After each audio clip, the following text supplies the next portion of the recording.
Kakadosh Boker or Bekiim Bahalacha 3, day 68, Siman 11. We skipped. I don't know if you guys realized we skipped from Siman 9 to Siman 11. That's why there was the empty pages over there, right? Then we went to the middle all of a sudden to Halacha Membet. Okay, so it says like this. I sent out the picture. Okay, so according to one opinion, all four must be threaded through the hole at the same time. Okay, but if you're going to do it one after another, so then it's going to be בפסול. ומה שהתקשר בצוות החוטים האחרונים הוא בפסול. אולם להלכה, it comes out that it's בדיעבד, or בשעת הדחק, you could be מקל, ושאין בזה משום תעשה וניסוי, there's no problem with תעשה וניסוי. Which means like this, everyone understood what we're talking about. Give me a talit. At the time that you make the... Give me a talit, yes. The talit is on you, David, run. Yeah? So basically like this. When you're going to come and you're going to put them in. So now, how do you put them in exactly? So right here, you've got the corner. Yeah? So when I have the corner over here, right, I put one in. Now the truth is though, this has got a very, very big one. It's a very big hole. Many times the hole is much smaller. So when the hole is smaller, what happens is sometimes you put one, and then you put another, and then you put another, and another. Okay? What are you supposed to do, right? The way that's to do it, the best way to do it that I learned from somebody many, many years back, you put all four of them in how do you call those things that you put for the kippot? The bobby pin, no? Yeah, but no, but there's the sika, which is like the kesef. That sika, it's long, aruka shachor. Yeah, it's like a long bobby pin. Yeah. So what do? You come and you put the four of them inside of there. And then what you do is you put that and you put it in and you pull it out. And when you pull it out, you're putting all four at the same time. As we just mentioned in the halakha. Ta'aseh v'lo min asui. Yeah, ta'aseh v'lo min asui. So 2 minutes. If you only put one, is one kosher? No. 2 kosher? No. 3? No. 4? Now it's kosher. So therefore, when I'm putting it in, technically it's not kosher, but I only put one in. And then when I put the second one, it's still not kosher. When I put the third, when I put the fourth, now it becomes kosher. So again, even though technically we do not paskin like that, right? But that's what he says. He says, right? Olam la'alacha nireh sheb'diavad or b'shat hadachik yesh la'akel. You could be mekel. There's no problem of ta'aseh v'nisui. But it's still better to put all 4 in one shot. So when you're going to come and you're going to do it, you put all 4 of them into the thing, put it through. There you go. Now you have all 4. You're going to have 4 on this side, 4 on that side, and then you come. Okay. Yeah? Fine. So says look at the bottom, right? It says all 4 at one time. If they're threading one at a time, it could be there's going to be a problem. If it's already been made, or it's very difficult to push all 4 strands at the same time, you could follow the lenient opinion. Okay? Fine. Mem Gimel. Okay? Yachnis benekev arba'at chutim. You're going to come and you're going to put into the nekev the 4 chutim. You take it out on the other side. So you got 4 on each side. The shamash, which is going to be much longer. So you're going to go around. Yeah, you're missing what we're talking about. Right? And therefore you're going to still have the shiur of 12 gudalim, as we already brought above. What does that mean? Right? We're looking at the footnote. It says over there, right before the footnote 141, he comes and he says that it's going to be halfway through, and then you're going to have the one which is the nickname, the shamash, longer, right? So that way, again, that's going to be making the loops around. In order that you're going to still stand up, you're going to still end up with the length of the 12 gudalim. Okay, now, remember, right, the thumb. Yeah, that's a gudal, right? That's the thumb. When threading the strands through the hole, all the extra length of the longer strand should be left on one side of the hole. Meaning, on one side, it should be even. On the other side, you have all the extra of the shamash. So 3 of them are going to be the same, and the last one is going to be much longer. Okay? Very good. That was halakha mem gimel. Okay? Mem dalet.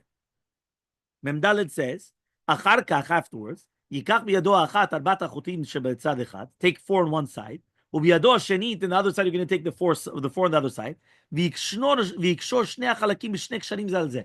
So the first way to make the talit is like this. You have 4 on one side Four on the other side. You make two ksharim, two knots, double knot. That's why this is a double knot, if you see it. This is a double knot. This is going to be a double knot. This is going to be a double knot. And this is going to be a double knot. Yeah? Okay? So that is going to be this one. Now it says vinachon, and it's also proper. Yeah? So he says, Shachar shlav zeh, after you do this, yaseh kesher aniva saviv kvutza achat shel arbat achutim. You're going to make a kesher aniva. So we always know which one is always on the same side. Until you finish. Because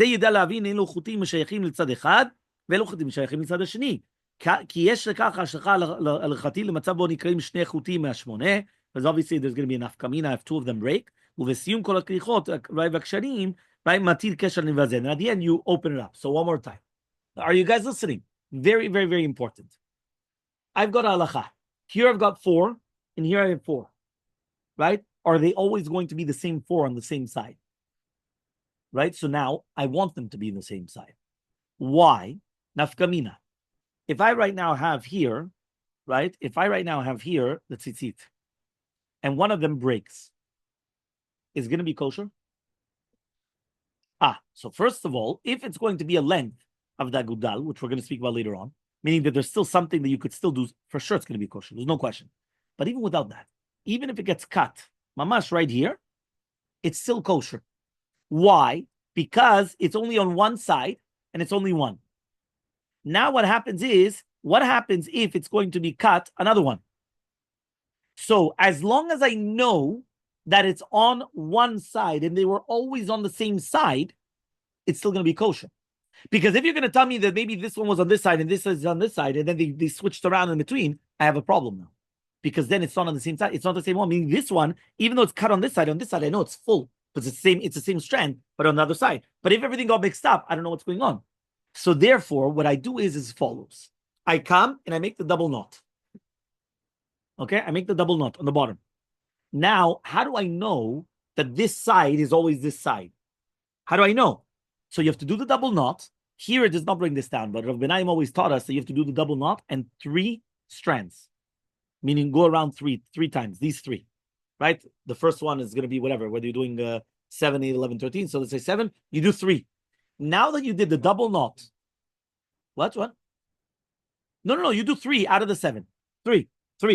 You do 3. Here, it just says you do the double knot.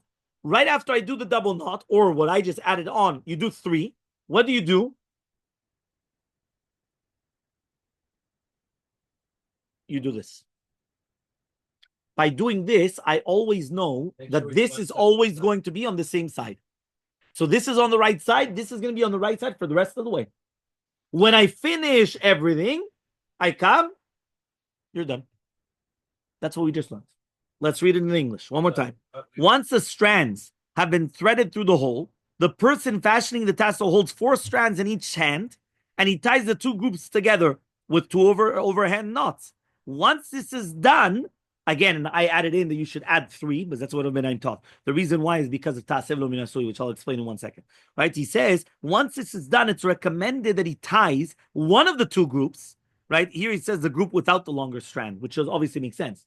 You cannot tie the group with the shamash, because the shamash is one of the 4, which is going around. So you cannot have that one. So it's always going to be the other one, which is, so that one which does not have the shamash, does not have the longer one, you're tying it together.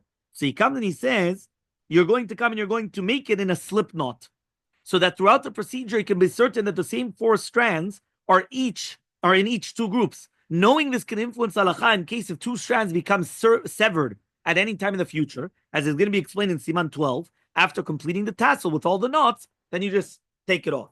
So look at footnote 141. It is important that 4 strands be tied with a slip knot rather than a regular knot. There has to be a slip knot. It cannot be a real knot. He says, why? He says the Petach David explained that if they would be tied in a regular knot, it might infringe on the principle of Ta'aseh v'lo min asui, which means you have to make the tzitzit, and not that the tzitzit is made on its own. I'll give you an example, just so you guys understand in practice, right? This actually happens many times in Canada, right? Imagine right now, right? I'm making my sukkah. So I made all the walls, and now I have to put up my schach. And now what happens? It starts raining. So what do? I pull out my rain cover, which many times they do in Canada. They pull out like a rain cover on top of it. If right now the sukkah had schach, is it pasul? Of course, because you cannot go inside of a sukkah with a rain cover. So it's pasul. But now what happened is that when the rain cover is on, I came and I put on the schach underneath the rain cover. Now what do? I open up the rain cover, and now the schach's on it. That's called ta'aseh velo min ha'asui. You have to do it. You have to ta'aseh. You have to do something. It cannot be made on its own. So now here, what? Ta'aseh velo min ha'asui. You have to do it. You cannot make it on its own. Meaning it cannot be magically made. You didn't do anything. Because when you did it, it was pasul. When you unrolled this gagon, now it's kasher. But it was made on its own. I didn't do anything. It was already made. So therefore, it's ta'aseh velo min ha'asui. Yeah, ta'aseh velo min ha'asui. Fine. So what happens, right? He comes and he says, according to this principle, the same thing is here. When I come and I take this tzitzit, and I'm going to come, and on this side, I'm going to make a real knot. By making a real knot, this is pasul. This is pasul. So what happened? Now, anyway, it's pasul, because I didn't do anything. Now, all of a sudden, I come, and I start doing everything. When I finish everything, what do? I take this knot, and I untie it. Now it becomes kosher. I didn't do it. It was already done. So that's called ta'aseh velo min ha'asui. Now, the halacha does say, the beautiful halacha brings down that ta'aseh velo min ha'asui is only on the doraita, not on the rabbanan. And that's why here he's saying is that if you put the 4 and the 4 and then the double knot, you're already okay. Because kilu, you did the doraita. But Benaim added that in order to be the doraita, you need minimum of 3 going around. So that's why he said that you should always go around 3 times. And once you went around 3 times, now it's doraita, it's kosher. Now that it's kosher, there's no problem with ta'aseh velo min ha'asui. Now here you come and you still do the slip knot. You're still doing a slip knot. But do it only after you came and you did the 3 times around. Okay? So now he says over here like this. This is because the 4 strands might gain the status of one single strand if they're knotted together. And if so, the tassel will not be kosher until you untie it. But when you're untying the knot and creating the 4 strands out of the one, it has already been fashioned. It's already been done. So that's min ha'asui. Min ha'asui means you already finished it. So by using the slip knot, this problem is avoided. Since it's not considered a real knot, and the 4 strands maintain the status of 4 strands. Right? Look in the comment of the Kaf HaChaim, and the Chazon Ish also agreed with this. The response to Har Tzvi, however, ruled leniently in this matter and permitted tying the strands together with a regular knot. According to the Mayan Omer, Manan and Shalom concurred, right? And with the lenient opinion, but he agreed that it is best to make no more than a slip knot. He pointed out that the Beit expressed some doubt about the validity of using a slip knot as well, and therefore we should not be prudent and at least refrain from using a regular knot. Meaning some people are even against a slip knot, but at least don't do a regular knot. But for sure, a regular knot is going to be more problematic.